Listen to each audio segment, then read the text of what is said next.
ایک دفعہ کا ذکر ہے، ایک خوبصورت جادوئی جنگل میں دو مخالف پریاں رہتی تھیں۔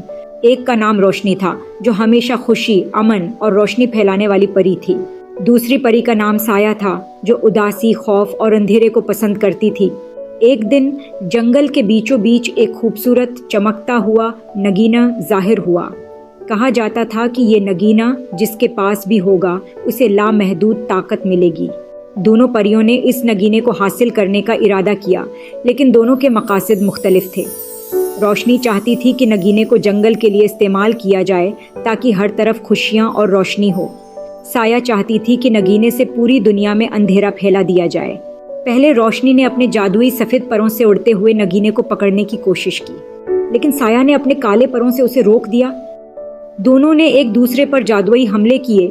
روشنی نے تیز روشنی کی شعاعیں پھینکیں اور سایہ نے گہرے کالے بادلوں سے حملہ کیا۔ جب دونوں پریاں لڑائی میں مصروف تھیں تو جنگل کے معصوم جانور خوف زدہ ہو گئے۔ ان کے رونے کی آوازیں جنگل میں گونجنے لگیں۔ روشنی کی پری نے جب یہ دیکھا تو اسے احساس ہوا کہ لڑائی سے کسی کو فائدہ نہیں ہوگا۔ اس نے سایہ سے بات کرنے کا فیصلہ کیا۔ روشنی نے کہا، اگر ہم اسی طرح لڑتے رہے تو نہ تمہیں نگینہ ملے گا نہ مجھے۔ ہمیں ایک حل نکالنا ہوگا تاکہ جنگل کو نقصان نہ پہنچے۔ سایہ نے روشنی کی بات سنی اور سوچ میں پڑ گئی۔ اسے احساس ہوا کہ وہ بھی جنگل کو اندھیرے میں ڈبونا نہیں چاہتی تھی۔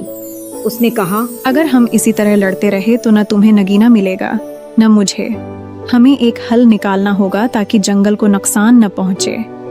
دونوں پریوں نے نگینے کو آدھا آدھا بانٹ لیا، لیکن جب انہوں نے اسے چھوا تو نگینہ دو حصوں میں تقسیم ہو گیا۔ ایک حصہ روشنی کے لیے چمکتا ہوا اور دوسرا سایہ کے لیے مدھم سا۔